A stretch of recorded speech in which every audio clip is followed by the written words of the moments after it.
dia com Jesus. Nós temos algumas perguntas. Talvez, se tivesse tempo, a gente poderia responder até melhor, né? Uma cristã pode usar tranças no cabelo? Eu sei que no Velho Testamento quem usavam eram as prostitutas. Uma cristã deve usar? A pessoa pede, assina e pede para não dizer seu nome. Não precisa pedir não, que eu nunca digo. É bom sempre que todas as cartas, todas as perguntas sejam assinadas. E eu nunca digo o nome da pessoa, não é? Podem ficar tranquilos. Podem assinar. Bom, aqui o termo ao pé da letra deve, não deve. Deve não. Quer dizer, dever, quer dizer, tem que usar, né? Então, deve usar, não. Mas eu entendo a pergunta. Essa pergunta foi feita para o irmão Branham. E ele citou exatamente a escritura que Paulo cita em relação a tranças.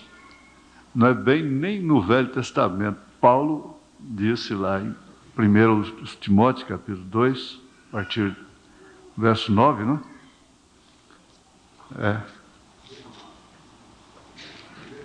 2:9. Que do mesmo modo as mulheres se ataviem em traje honesto, com pudor e modéstia, não com tranças, ou com ouro, ou pérolas, ou vestidos preciosos.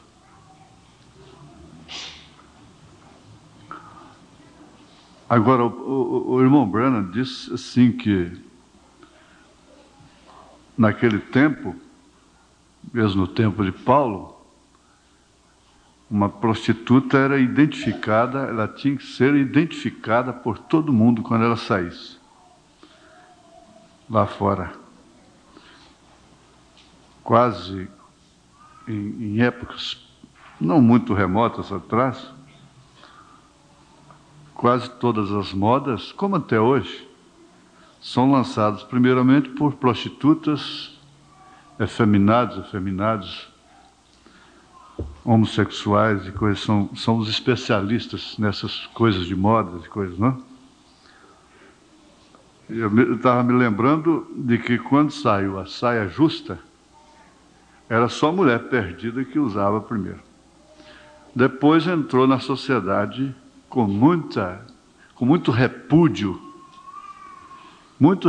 mesmo, pela igreja, mesmo a igreja católica, como aconteceu com a mini saia, calça esporte, short, essas coisas. Eu encontrei lá em São Paulo, na Catedral da Sé, uma placa na porta da catedral: é proibido entrar de calça esporte e de short.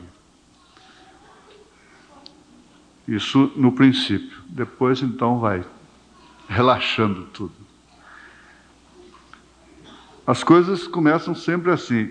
Quanto às joias, se uma pessoa quer usar um anel, uma meia aliança, uma coisa, normalmente as pessoas, as mulheres, têm joias. Elas não têm que usar todas as joias ao mesmo tempo. Por que não usa um, deixa aquele outro guardado e vai sempre tendo uma novidade, não é? Se tem muitos, é abastada, tem condição, agora tem que encher os dedos, né? O punho, só está faltando a orelha, não sei porquê, qual a diferença que faz, né? Só está faltando a orelha, os brincos. Qual a diferença que faria, né? Já que as mãos podem ficar cheias, por que a orelha também não pode? Então, essas coisas o profeta balizou sempre pelo centro. Você vê que depois ele foi lá e comprou um colar para a esposa dele. A irmã Meda não ficou com aquele colarzinho no pescoço dia e noite e dormia com ele. E onde ia, porque foi meu marido que deu. Ela usava em caso especial, coisas. Parece que está contrariando, não é? As escrituras. É que eu sempre digo, espera seu marido te dar um também, né? Seria muito bom. Eu não teria nada contra, porque o profeta não teve, né? Agora, a questão da trança, mais objetivamente, ele usou essa escritura, usou esse motivo e citou o motivo pelo qual Paulo disse para não com tranças, porque a mulher era identificada. Naquele tempo, se ela era de mulher de vida livre, perdida, ela tinha que ser identificada. Não podia pegar água junto. No caso da samaritana, ela não entrava na sinagoga e assim por diante. Não era misturado como hoje. Ninguém sabe quem é, quem não é, quem é quem não é quem, né? Mas lá ela tinha que usar a trança e florir os seus cabelos enquanto saía na rua. Então era uma identificação, era identidade. Eu sou uma mulher livre. É uma polêmica que há, a irmã preste bem atenção, mesmo dentro do plenário. Porque vocês sabem que há pastores que vêm por um ângulo, outros já vêm por outro, e é isso que traz realmente o centro da coisa. Chega-se a uma conclusão seguinte, que com a revelação que eu tenho do fato, com a revelação que eu tenho, aí eu usaria aquilo que o irmão Branham usou uma vez, pelo menos uma vez. Se eu fosse uma irmã, eu não usaria trança. Não trançaria meu cabelo. Pelo sim, pelo não, porque ele deixou assim um tanto polêmica a resposta. Ele era muito... O profeta, quando ele fechava um assunto, ele batia o pé e acabou. Batia o cravo e pronto. Mas outros ele deixava assim... Não é? Então, nós temos chegado a essa conclusão, às vezes. Há muitos que acham que não deve ser. Deve ser a critério de cada um que lê a Bíblia, que lê a mensagem. Mas se for deixar assim todas as coisas, acho que o pastor tem que ter resposta. É como comprar, vender dia domingo e coisas assim, trabalhar voluntariamente dia domingo, programar coisas para o dia domingo. Isso aí, será que tem que ser de berço para poder entender? Mas a igreja é berço. O irmão Branham não abriu mão disso. Ele disse, é um desrespeito à ressurreição de Cristo. Ele chegou a dizer, o que Deus não me der durante os 7 dias, eu não quero no domingo. Chegou a dizer assim, com todo o respeito pelos que trabalham circunstancialmente, empresas e coisas, não é? Isso aí é uma outra coisa. Agora, há pessoas que nunca pensam, nem oram, nem sentem elas são acomodadas sobre aquilo. Quanto à conduta dos noivos na mensagem, pode ter toda a liberdade, simplesmente porque estão noivos? Olha, isso aí está mais do que explicado. Cada pessoa dá o valor a si próprio que ela tem. Isso é uma coisa universal. Chama-se amor próprio, autovalorização, autopreservação, autoestima, não é? Não envolve somente a parte espiritual do casal, da moça, do jovem. Envolve uma questão até de princípio, de objetividade, de objetivo em relação ao casamento. Há pessoas, moças, principalmente, o lado da mulher, que é o mais tangente, não é? Muito embora diante de Deus não haja diferença. Que falam, estabelecem dentro de si que, como o profeta disse, se Deus não me der nos 7 dias, no primeiro dia da semana, que eu não quero.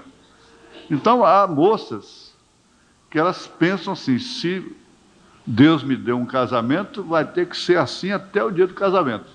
Senão, eu não quero. Já outras se deixam levar pelo vento, sabendo que há prejuízo, tanto assim que, se houver uma queixa comprovada na junta, a junta poderá impedir aquele casamento na igreja. A igreja de fazer aquele casamento, conforme for a conduta daqueles jovens. A junta pode impedir aquele casamento, da igreja fazer o casamento. Mas isso vai muito de como a pessoa está encarando o seu casamento, o seu futuro, porque um noivado pode ser desmanchado até no último dia. Até 1 hora antes, 10 minutos, até na hora lá do casamento. Ele pode ser desmanchado. A questão de como fica aquilo depois é outra parte. Mas a juíza, o juiz lá, eu vi a juíza nesse caso ali, já 2 que eu fui lá ver, ela diz, é de gosto? É de gosto? Então o noivo, a noiva tem que responder, é de gosto, eu quero. Todo mundo sabe disso. Mas se eu disser ali não, ela não casa. Então a coisa, até no último segundo, está ainda condicional. E na aparência, quer dizer, na ordem social, e por que não dizer mesmo na integridade pessoal, quem leva o chumbo mais grosso é a mulher. É ela que leva. Então não é questão de tabu, de coisa, é questão de preservar. A maneira que muitos olham, que irmãs e irmãos olham, é uma maneira farisaica, legalista. É uma maneira até má aos olhos de Deus. Agora há outros que olham pelo prisma correto. Nós vamos caminhando para isso, para a questão de princípio. Princípio. A mãe legou o princípio, o pai lega princípio, a igreja lega isso, a mensagem, a Bíblia, não? A igreja não lega nada, porque ela não tem igreja santa. Quem é santo é o Espírito Santo, é a Bíblia, é a mensagem. Mas a Bíblia, então você não pode deixar, nesse caso aqui, irmã, de se influenciar. Porque a filha do pastor, a filha do diácono, ficou noiva e beijando na vista de todo mundo, e aquela coisa toda, ou sozinhos, ou separados. Não, você não deve deixar ser influenciado por essa naturalização que há. Aí já vem uma questão de autoestima, de objetivo, não é uma coisa. Por quê? Olha, se vai casar, porque pelo menos para a razão, se não pode casar, se abrase, né? Invertendo o que Paulo disse, que é melhor casar do que abrasar. Mas se não pode casar, então que se abrase. Mas se pode casar, para que abrasar? Eu venho a história do velho português lá de Brasília, do Corpo Bombeiro. No Brasil, se pode fazer errado, para que fazer correto? Quer dizer, pode fazer de qualquer maneira, tudo está bem, tudo está bem. Se pode fazer correto, para que fazer errado? Se você pode manter isso até o fim, até o último grande dia da festa, de uma forma que depois você enfrenta com uma boa consciência, para quê? Agora, eu não estou falando de mim, eu não respondo, não é de mim, porque eu não sei que seria eu, quem sou eu, mas estou falando A estrada é essa, aquela coisa. A estrada para Brasília é essa aqui. Eu acho que fica bem respondido. Mas no fundo é a questão de autoestima.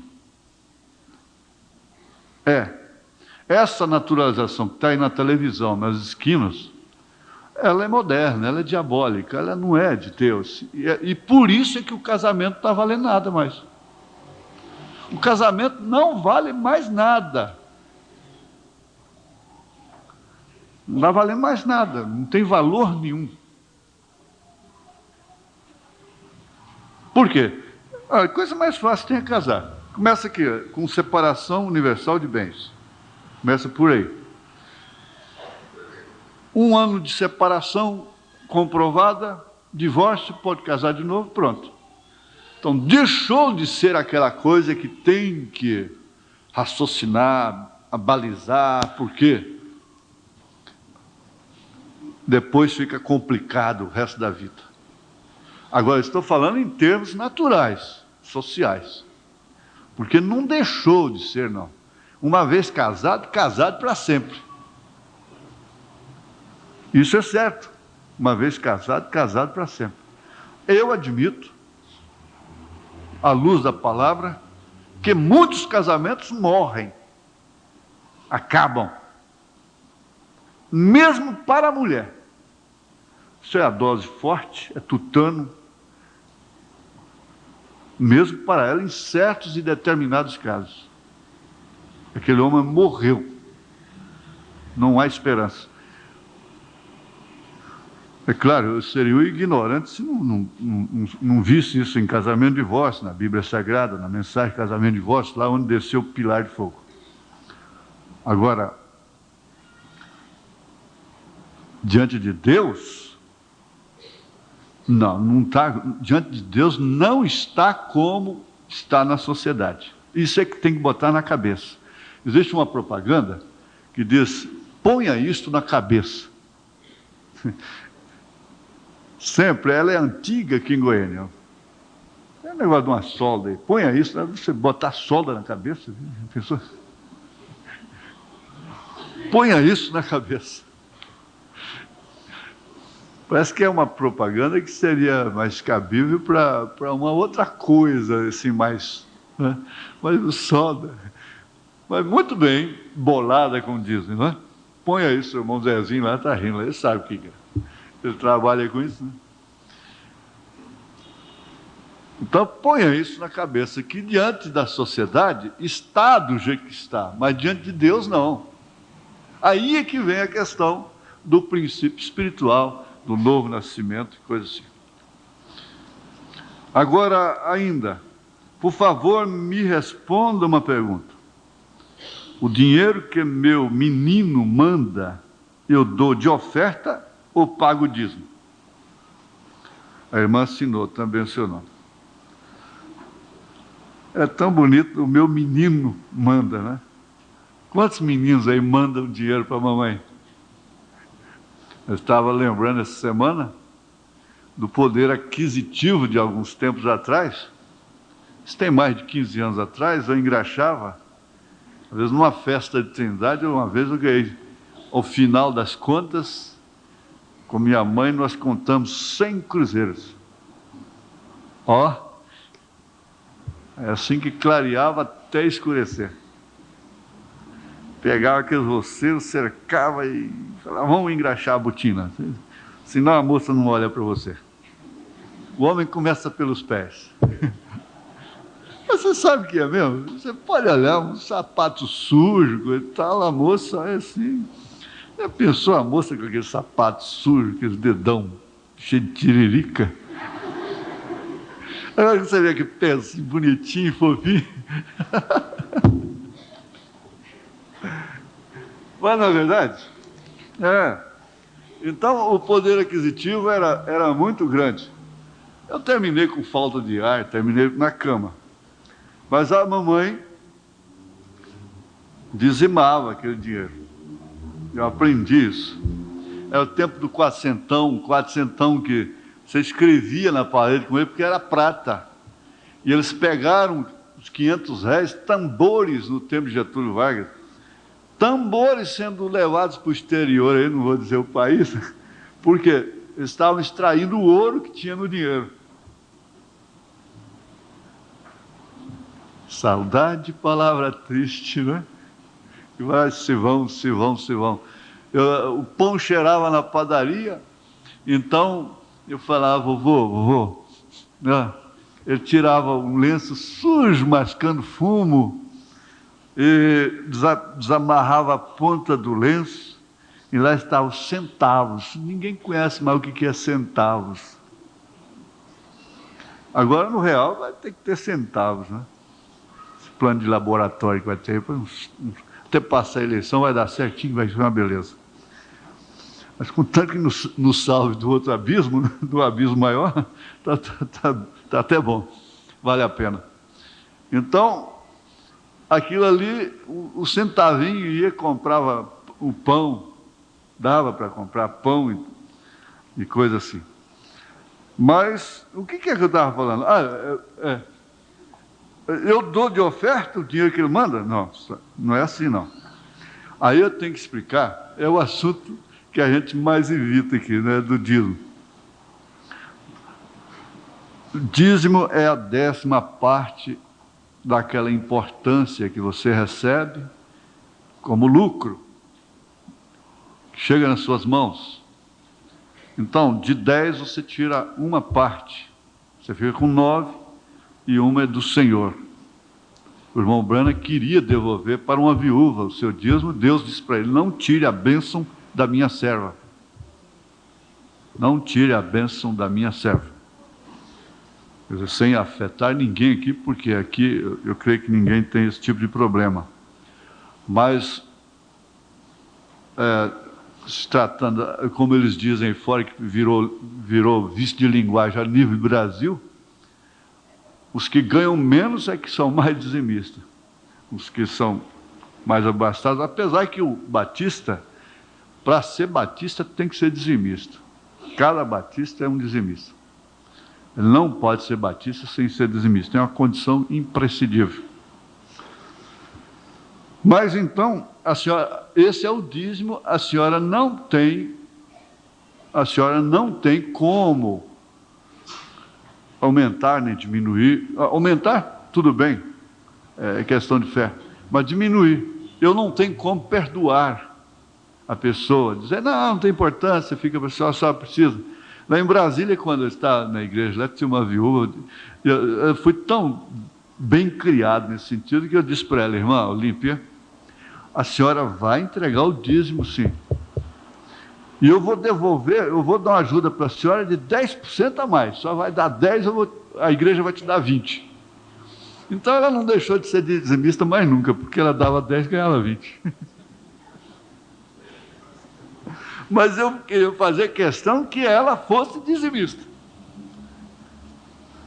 E a primeira bênção que ela recebeu foi a libertação de um filho dela que não deixava o culto em paz, de jeito nenhum. E eu chamei o filho dela lá na frente, mandei ele ajoelhar e ficar bêbado lá, perturbando as moças, as irmãs. E dei uma surra de Bíblia nele, até dizer, gente, desse jeito vocês me matam. Ele nunca mais quis aquilo, entrar na igreja bêbado. Começou por aí a bênção dela. O irmão Branham disse, faça a prova de Deus. Disse e o irmão Branham também disse. Agora, a oferta, então, é uma questão de coração. É como sentir, essa que passa aí, a oferta alçada. A pessoa sente no coração, é uma questão de fé. Tanto é assim que, nos Estados Unidos, questão de princípio, a igreja é sustentada, agora mesmo perguntas e respostas, que saiu, o irmão Branham sustenta isso. A igreja é sustentada pelas ofertas, dízimo não é para isso. Dízimo é de única e exclusiva administração do pastor. Agora aqui, nós temos que botar o dízimo. Quer dizer, eu dou o meu dinheiro que Deus põe na minha mão para a administração, para arcar com as responsabilidades locais e nacionais, programas, fitas, subsidiar fitas, essas coisas todas, não é? Por quê? Porque a oferta aqui não é como lá. Mas a oferta lá dá para sustentar toda a obra material da igreja. Pagar luz, telefone, construir, essa coisa toda. Dízimo não é para isso. Sendo o dízimo do pastor, então o pastor põe à disposição da igreja para fazer isso. Aqui. Então, irmã, fica bem explicado. O dinheiro que ele manda para a senhora, se ele manda, vamos dizer, 1 milhão, a 10ª parte de 1 milhão, 100 mil. Então, 100 mil é do Senhor. Aquilo não é seu. 900 é seu. Dos 900 é que a irmã, segundo o seu coração, tira da oferta, segundo o seu coração. Acho que fica bem explicado, se não fica? Se não fica dúvida. Bom, por hoje é só. Perguntas. Vamos ficar de pé, vamos ler a Bíblia.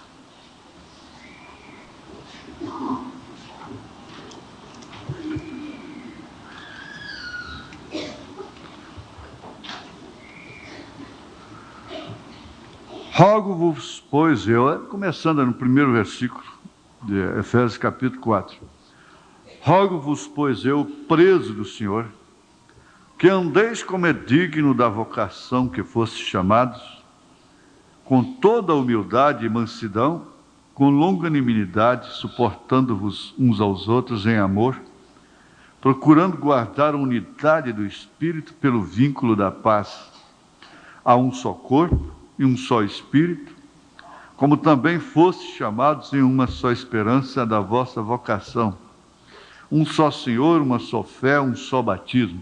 Um só Deus e Pai de todos, o qual é sobre todos, Pai. E por todos, Filho. E em todos, é o Espírito Santo. Mas a graça foi dada a cada um de nós segundo a medida do dom de Cristo. Pelo que diz, subindo ao alto, levou cativo o cativeiro e deu dons aos homens. Ora, isto ele subiu, que é, senão que também antes tinha descido às partes mais baixas da terra? Aquele que desceu é também o mesmo que subiu acima de todos os céus, para cumprir todas as coisas.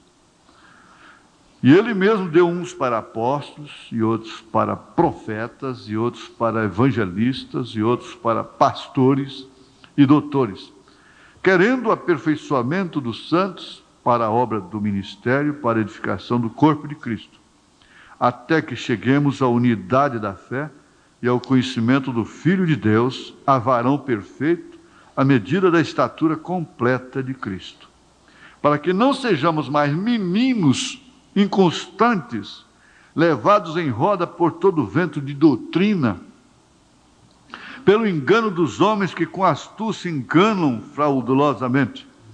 Antes, seguindo a verdade em caridade, cresçamos em tudo naquele que é a cabeça, Cristo, do qual todo o corpo bem ajustado e ligado pelo auxílio de todas as juntas, segundo a justa operação de cada parte, faz o aumento do corpo para a sua edificação em amor. Senhor Deus, nós estamos diante de um espelho. E queiramos ou não, nós temos que ver as nossas rugas, nosso envelhecimento, mesmo se tratando das pessoas mais novas. O espelho real não pode negar. E essa palavra é o espelho real. Nós estamos diante dele, com todas as nossas rugas,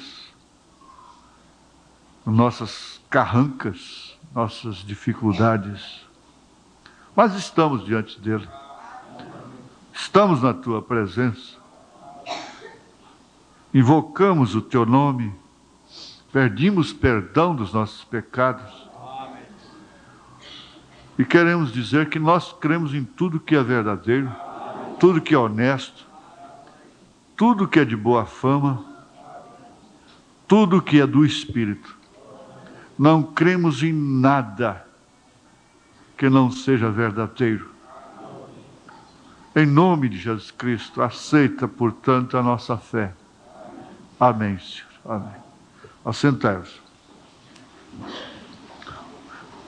Bom, essa leitura aqui põe, de fato, uma base para continuarmos o estudo desta mensagem, a influência de um homem sobre o outro, a partir do parágrafo 70. Conforme já observamos, o mundo vive sob influência. Influência. E por isso as pessoas bebem as mesmas bebidas, os mesmos refrigerantes, comem às vezes as mesmas comidas. Não é só por uma questão de sustento, é uma questão às vezes de influência. A influência, conforme nós estamos estudando, pesa grama por grama na balança da vida, começando lá do berço. Vimos onde chegou Abraão Lincoln por causa da influência de sua boa mãe, sua mãe cristã, que lia a Bíblia com ele ao lume da fogueira. Ensinou a ele temer a Deus. O profeta chegou a dizer que ele foi um homem de Deus, levantado por Deus.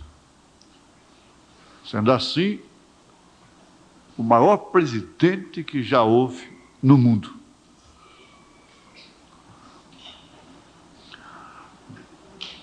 Aqui no parágrafo 70, ele diz: eu falo para o mundo inteiro, vocês sabem, para os homens de negócio do Evangelho completo em volta do mundo, organizando sedes locais. E há não muito tempo atrás, quando eu creio foi em Kingston, Jamaica, quando tinham Castro e todos eles ali nesta reunião, ou tínhamos ido até o seu local, essa é a maneira que foi, e as pessoas célebres de todas as partes das ilhas estavam ali. E aqueles homens de negócio, ou de negócios, estavam tentando pregar o Evangelho. Ele está fora do seu lugar. Nós, pregadores, temos dificuldade suficiente para manter isto em nível.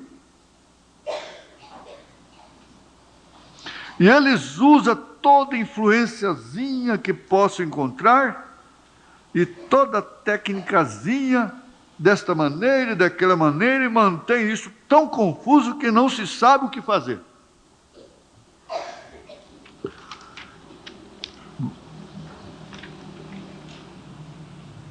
Vejamos aqui o parágrafo 72.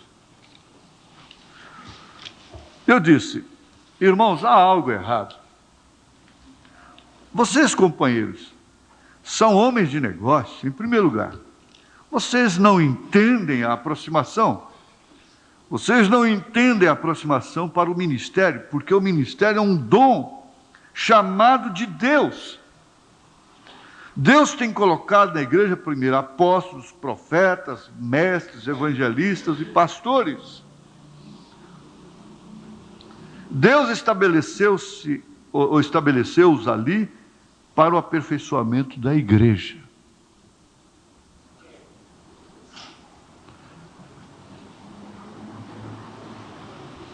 A menos que haja o ofício naquele homem para aquele determinado fim,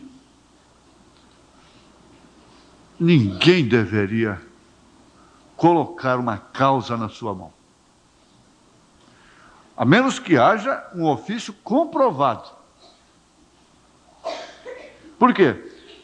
A essas alturas, nós temos encontrado homens que não têm condição nem de serem pastores. Suas famílias não lhe dão a mínima condição, a mínima pelo menos a mínima. De 1 Timóteo 3. Pelo menos o mínimo. Não é o máximo, não. A totalidade, não. No entanto, querem ser julgadores da obra. Querem ser julgadores de ministros.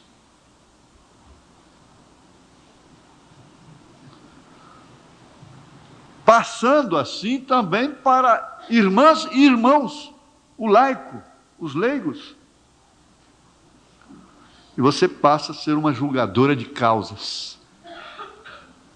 Um julgador de causas. Isso foi tão sério na Bíblia, na igreja primitiva, que Ananias e Safira não teriam morrido se ali não estivesse na frente o homem indicado. O homem posto por Deus. Bem como aquelas 3.000 almas não teriam sido salvas se não estivesse ali o homem que tinha a chave.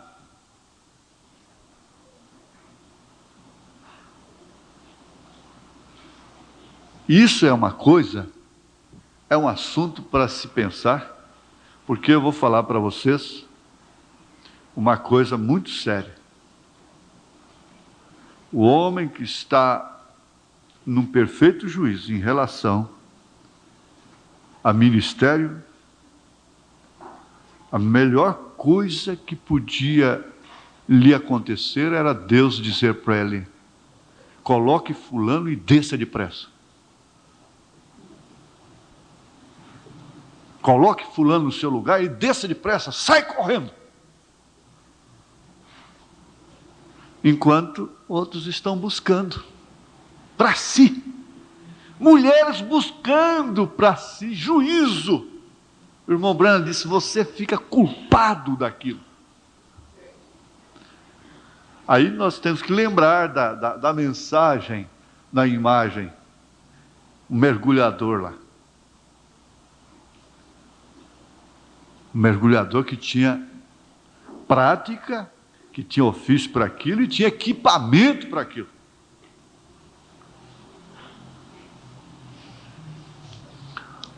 Os homens de negócio deveriam testificar. Mulheres, donas de casa, não importa se você é empregada na casa de alguém, testifique. Sua vida é uma testificação, não é? Faça tudo que você puder para o reino. Porém, jamais injete as suas próprias ideias.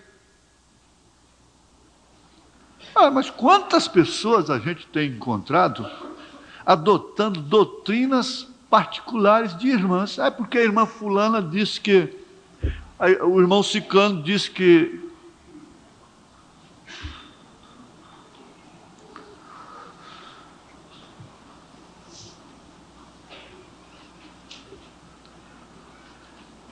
Uma vez eu soube, numa igreja, um irmão saiu da comunhão. Por quê? A sua família não estava no mesmo nível dele. E ele pôs um televisor dentro de casa. E um outro irmão disse para ele: você não pode tomar da ceia.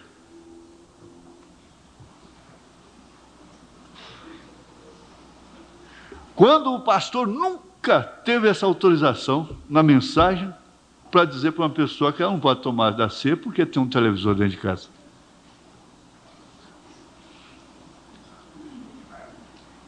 O irmão Branham nunca falou isso. É um exemplo apenas.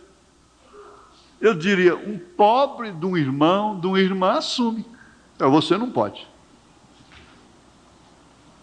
É muito raro o caso. Está aqui os pastores aqui, que naturalmente têm sua cabeça no lugar. É muito raro o caso da gente dizer para uma pessoa: você não deve tomar da comunhão até que isso seja resolvido. Mas isso é de muita responsabilidade.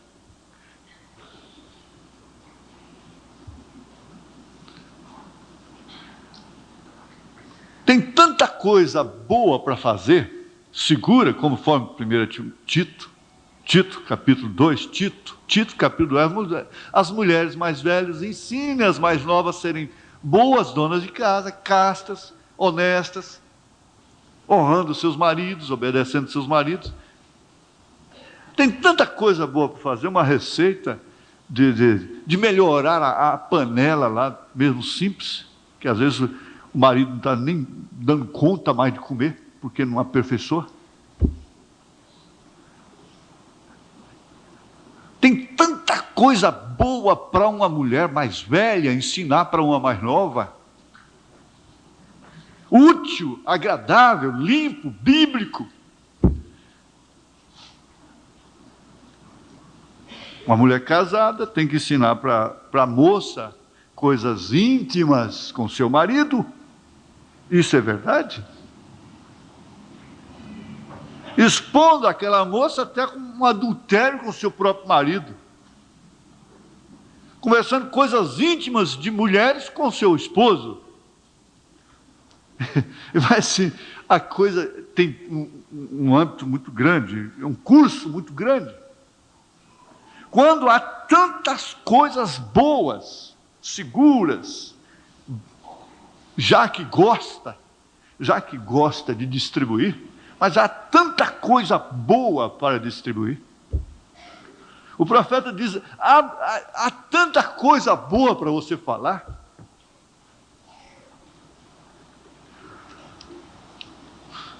Porém, jamais injete as suas próprias ideias. Apenas diga o que a mensagem diz e continue adiante. Está vendo? Então talvez você tenha alguma influência. Bem, não tente pregar agora até que Deus, você sabe, lhe chame. Aqui tem um irmão, uma família que está sendo chamada. Por enquanto, eu diria, por mim, eles estão orando. Mas ele vai ter que dizer, ó, Deus me chamou. Eu tenho essa convicção. Apenas permaneça exatamente com isso. Seu testemunho, porque se você não permanecer, você sairá na categoria errada. E então você atrapalhará tudo. Isso mesmo. E isto absolutamente não agrada a Deus. Isto prova aqui. Vamos voltar lá no 66. Vamos voltar lá no 66. Agora, enquanto ele permaneceu rei,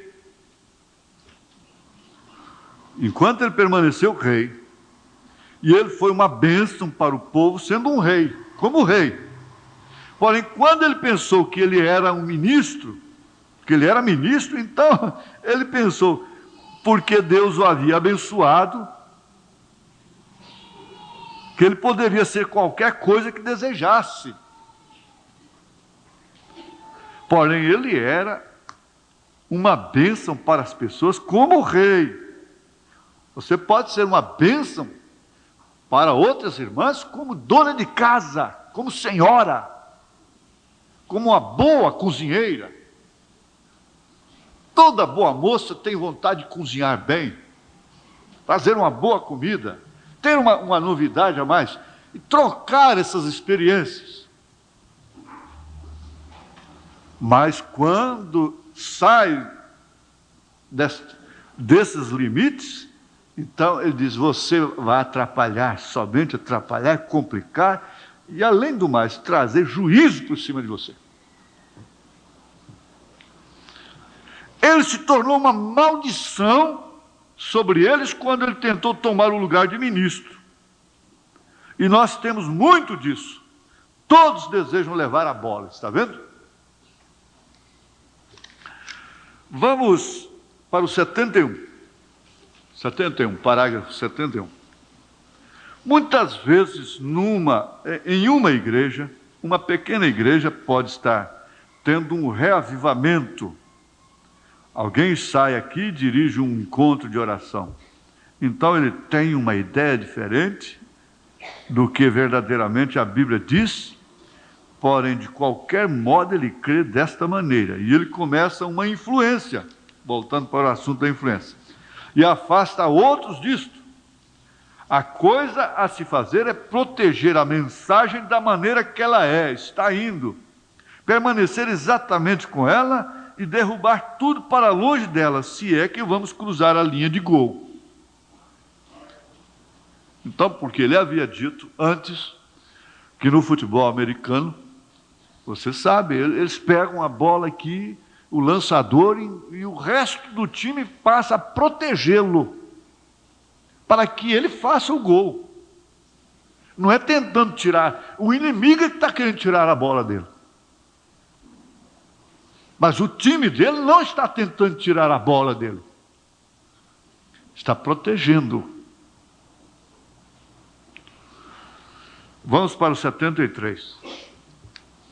Quando este rei, agora, quando ele foi repreendido, e a verdade lhe foi dita pelo ministro do edifício, e tentou dizer-lhe que ele estava errado, que Deus ordenou isso somente para os descendentes de Arão, e eles eram consagrados a esse serviço somente. Isso é tudo o que eles haviam de fazer, eles eram consagrados para isso. E um rei, não importa quão justo ele fosse, ou quanto Deus o havia abençoado, ele não tinha nenhum direito de queimar incenso.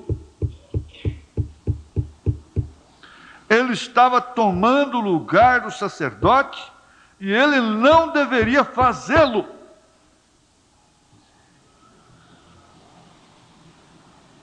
Fica parecendo que essa mensagem é só para obreiros, né?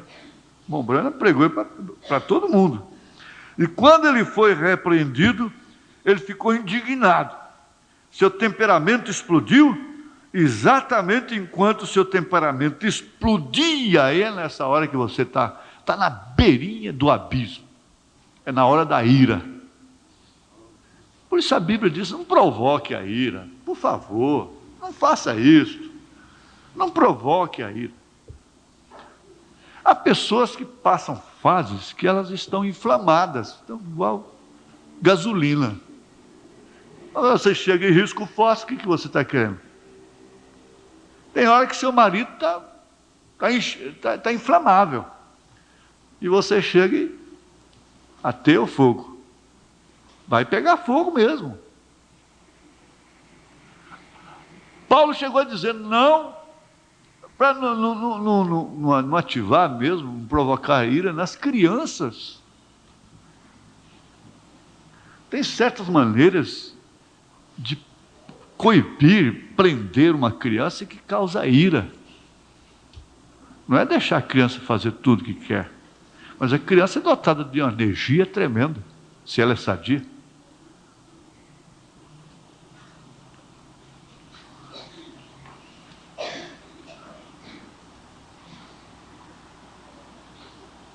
Aí, quando ele foi repreendido, em vez dele se humilhar, a tendência nossa é explodir.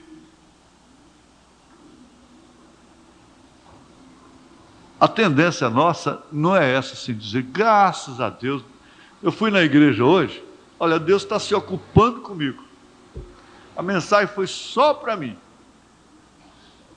Graças a Deus, o Senhor abençoe aquele pregador, que foi usado só para mim. Não. Ele me marcou. Ele me marcou.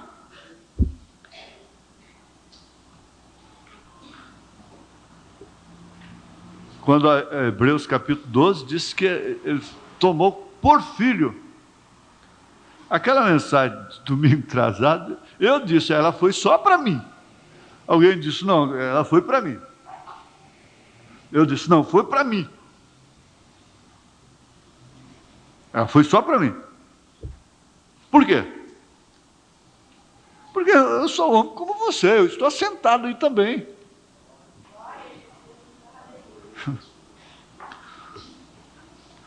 Aí quando ele foi repreendido, ele ficou indignado.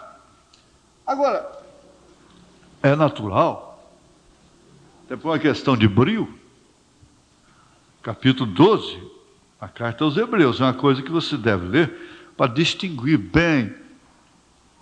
Não é que o filho natural, ilegítimo, que veio lá do tempo da ignorância. O irmão Brando diz que o sangue de Jesus Cristo, há coisas que no Velho Testamento são tipos para o espiritual no Novo. Então aquele que não aceita a correção é bastardo, não é filho.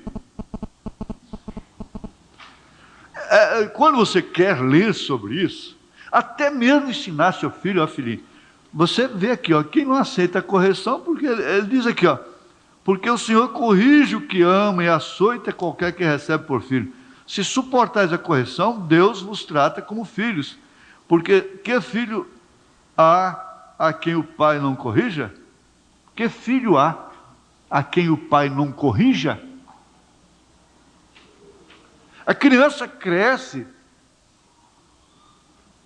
compreendendo que a correção é uma necessidade para a sua vida, para o seu bem.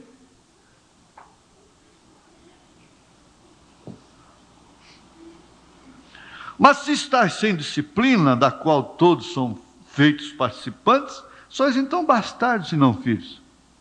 Mas aqui no verso 11 ele disse, e na verdade toda correção ao presente não parece ser de gozo, senão de tristeza, porém não de indignação, de revolta. A de tristeza, a gente fica triste, falta o ar, dói o coração, perde o sono. Mas nunca revoltado, indignado, conspirando, murmurando. Mas depois produz um fruto pacífico de justiça nos exercitados por ela. Olha,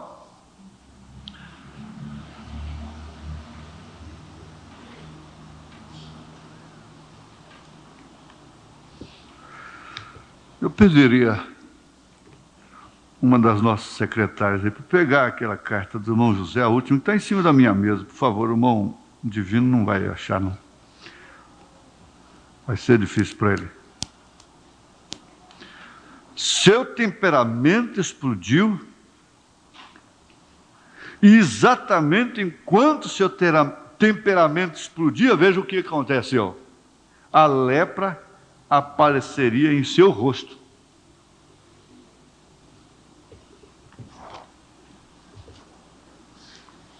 Eu sou um homem do coração mole, um homem do coração bom. Eu conheço meu coração.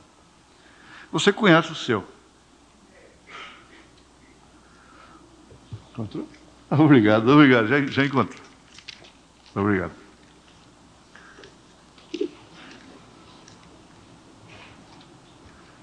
Você conhece o seu coração. Você sabe que você fica nervoso. Você sabe que quando você fica nervoso, libera essa adrenalina. Nós temos um doutor ali atrás que dá aula sobre isso. Então vem entra a insulina no meio, pronto, uma confusão no meio, e ele fala para mim, você está entendendo? Eu disse, não, irmão, não estou entendendo nada, para com isso.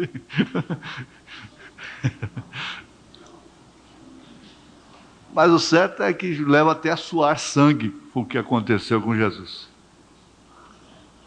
Mas nós vamos entender uma coisa, é uma questão de espírito, às vezes a pessoa está agindo aparentemente de uma maneira mais errada do que a outra. No entanto, Deus está se agradando mais dela do que da outra. Não é para facultar, apoiar erro, esse negócio de Jacó, de miserável homem que sou. Quem quiser basear nisso, vai terminar com isso só. Se você baseia a sua fé somente nessas escrituras, você vai terminar lá no fim com elas somente. Agora, se você baseia também aquele que está em Cristo, nova criatura, você vai chegar no fim com elas também.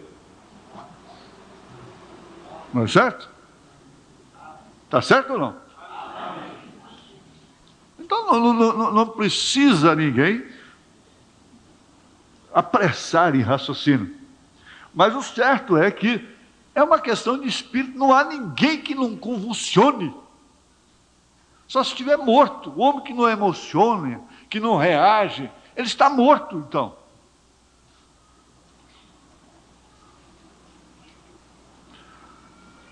Quem pôs a adrenalina no corpo foi Deus. E Sabe-se que em todos os animais tem, o próprio veado lá, ele leva aquele susto e a arma dele é a fuga, então libera adrenalina, só ele não fica revoltado.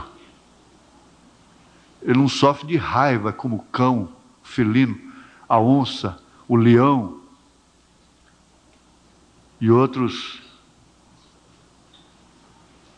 que precisam da vacina antirrábica.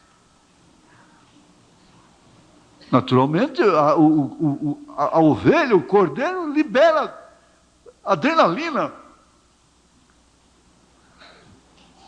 tanto quanto do bode, do leão, da onça, do cachorro. Mas veja, o comportamento dela e o comportamento do cachorro, do cão. Ela nunca fica agressiva. Então é onde a gente vê o miserável na gente. É aquela hora que a gente vê o miserável na gente. E se encontra, às vezes, totalmente leproso. Você diz, não, o que é isso? Jó estava lá sem passar por esse processo que Uzias passou. Sem ira, sem contenda, ele estava lá, leproso.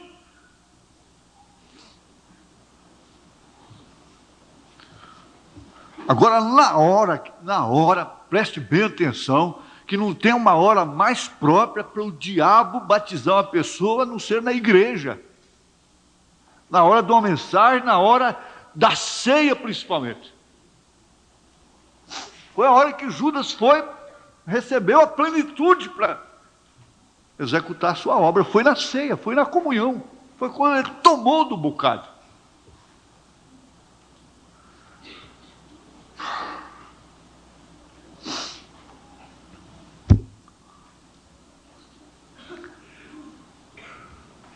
Mas quando ele explodiu no seu temperamento, logo a lepra apareceu no seu rosto. Logo você viu aquele semblante caído. Ele rompeu com lepra, então ele deixou cair o incensário e correu para fora do edifício. Aí agora chegou a hora de ele sair, deixar a plataforma. Às vezes eu fico pensando, ele está dizendo, eu não pedi para ser pastor. Nunca pleiteei isso. Isso aconteceu tanto quanto eu não pedi para nascer. Da mesma forma. Essa semana a gente esteve em Brasília. Para mim foi uma bênção muito grande eu ter ido lá. Porque eu pude ver coisas que eu dispus pela graça divina sem saber. Ninguém estava percebendo, mas eu estava ali todo o tempo remoendo aquilo.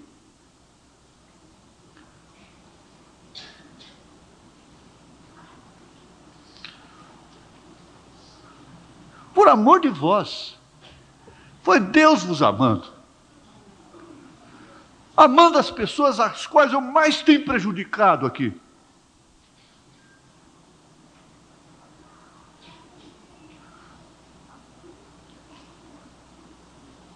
Das quais eu tenho ferido os sentimentos. Era Deus amando. Era Deus amando o Brasil.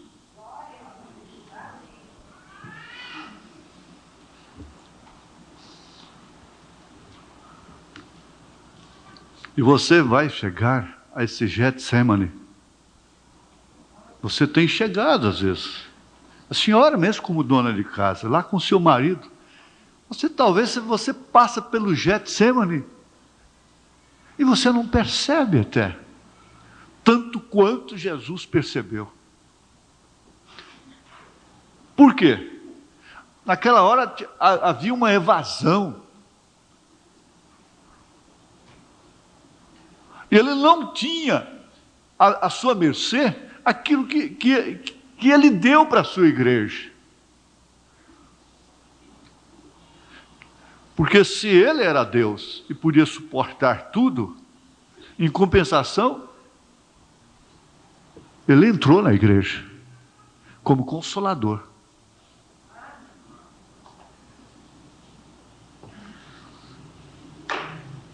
Mas ele irrompeu com lepra. E o que ele fez? Ele deixou cair o incensário e correu para fora do edifício. Está vendo? A hora que ele acudiu já era tarde. Tentando personificar alguma outra pessoa, nós não deveríamos fazer isso.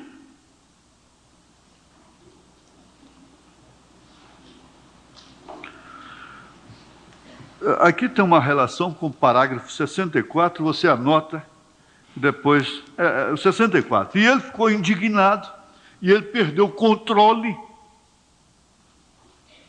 Irmã, ele ficou indignado, e ele perdeu o controle. Eu perdi o controle. Pensa um pouquinho.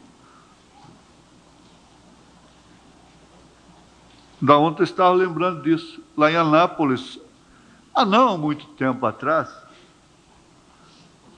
antes dessa hotline, 5 homens trabalhando na alta tensão, e o plantão foi lá e ligou a chave. Vizinhos, pessoas saíram na janela, na porta da casa, na rua, vendo eles torrando uns pouquinhos assim, ó, virando torresmo. Agora, aquele homem não sabia que estava fazendo aquilo. Ele pensou.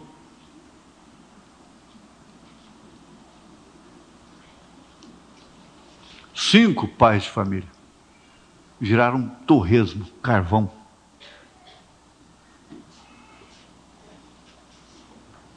Então, indignado, e ele perdeu o controle, e seu temperamento escapou dele, e ele mesmo assim acendeu o incensário para ir.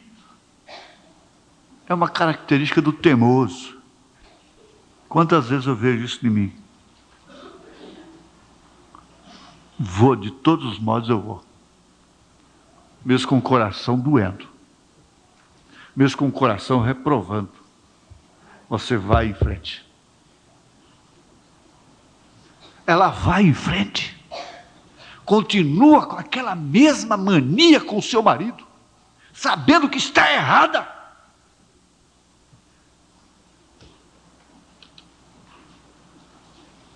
Depois vamos culpar. Não resolve, não vai adiantar nada. Ele mesmo assim acendeu o incensário para ir. Ele foi de todos os modos.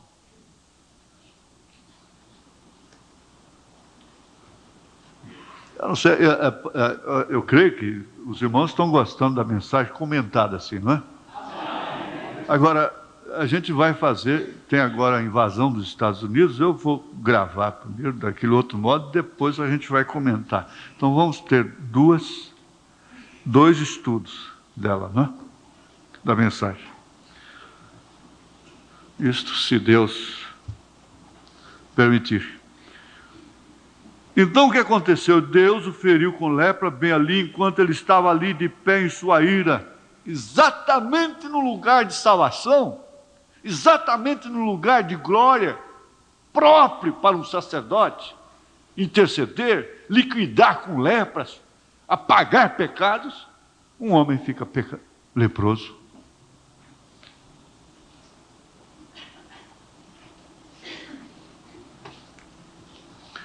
E ele morreu leproso. Eles tiveram que tirá-lo do templo.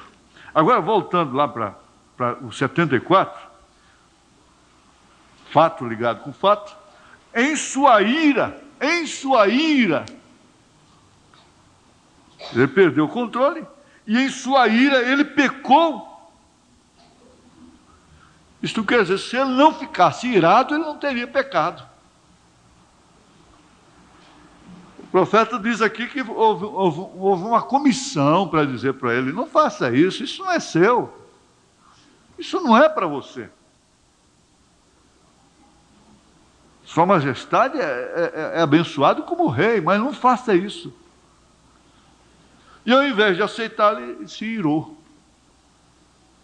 Ficou arrogante, petulante. E irando, pecou. E ele foi ferido.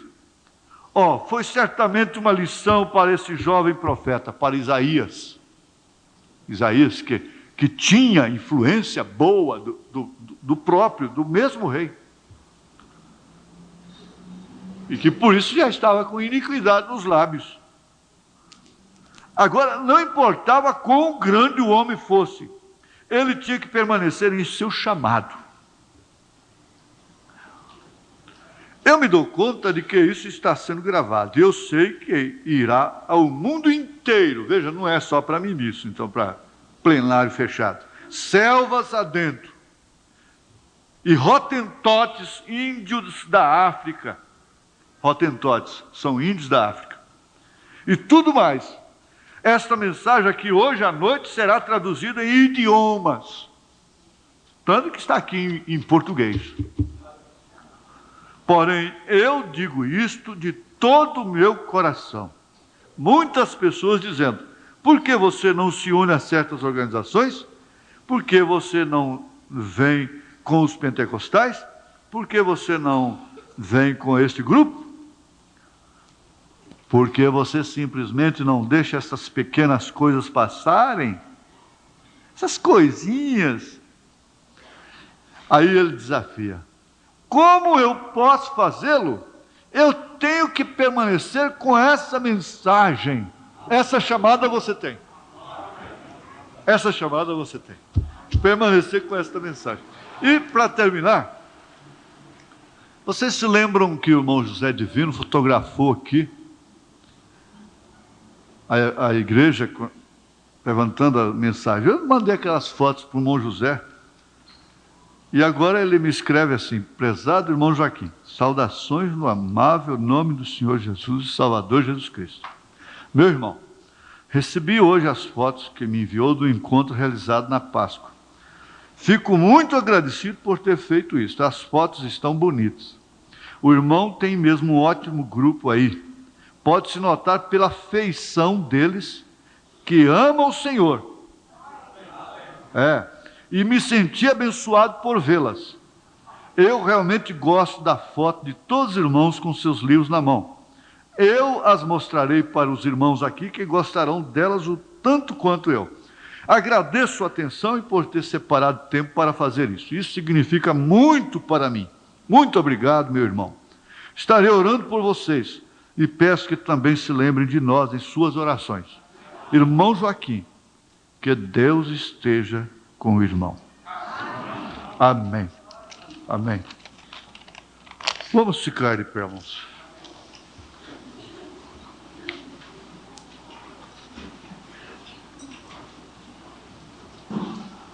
Nós já estamos em maio, hein? Maio já é o que? É mês das noivas, né? Aí daqui a pouco o cachorro está com o rabo entre as pernas, chorando debaixo da cama. É só foguete. E você vai ver se essa maldição do futebol sai bem por lá. Essa desgraça. Aí que você vai ver. Pobre dos cachorros vão sofrer. E a Brahma vai enriquecer mais. A Antártica, cachaça e tanta coisa vai aumentar. Mas eu fico pensando assim, gente, o mundo tem que ter seu lenitivo. Agora, o mal é você estar querendo, você está com inveja dele, sabe o que é? Entra no espírito também, ué. Ou você come de cá ou come de lá, uma das duas. Ficar fora do espírito é que não tem jeito. Aleluias, glória a Deus. Senhor Jesus, Tu sabes, ó Deus,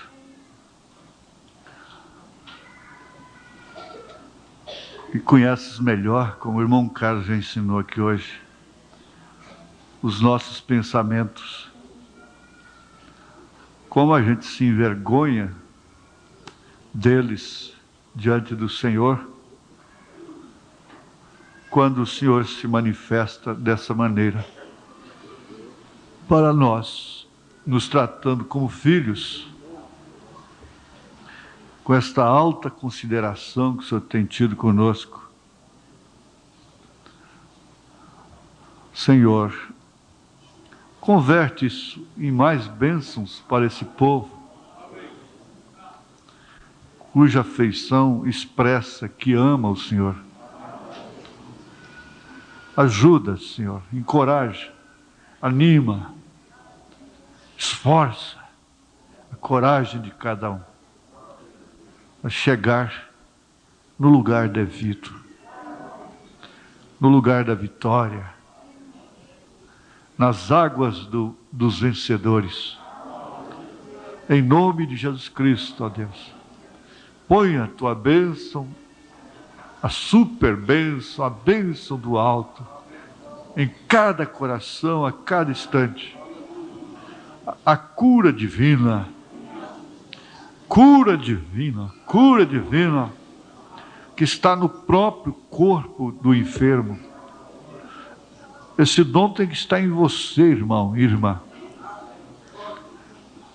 Para você ser curada, ser curado, o dom da cura divina está em você. Isso é a fé na palavra, é a fé nas pisaduras de Jesus. Isso não é mental apenas, isso é uma segurança interna. Encoraja, ó Pai, portanto, a cada um enfrentar o seu Getsêmani, sua luta, sua decisão, seu passo decisivo, suas horas que é somente ela e Deus, somente Ele e Deus. Aleluia, glória a Deus, aleluia. Que vocês agora voltem para casa, sejam bem alimentados, em nome de Jesus Cristo. Amém. Amém. Glória a Deus. Amém.